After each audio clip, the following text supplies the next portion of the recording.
What a terrific box office collection! সম্প্রতিকালে যে সমস্ত সিনেমা একটা মাইলস্টোন তৈরি করেছে বক্স অফিসের নিরিখে, তাদের মধ্যে নতুন করে নাম লেখালো 'ধুরন্ধর'।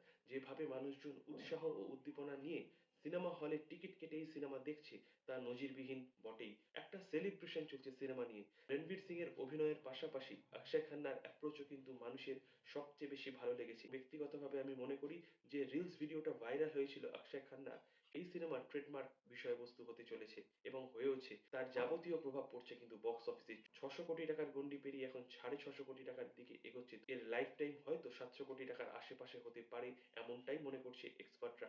Huge box office collection.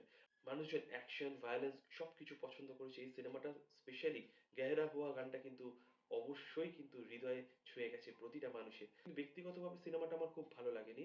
কিন্তু সামগ্রিকভাবে মানুষের মন জয় করতে সক্ষম হয়েছে 'ধুরন্ধর'। চলতে থাকুক এই বক্স অফিস তাণ্ডব।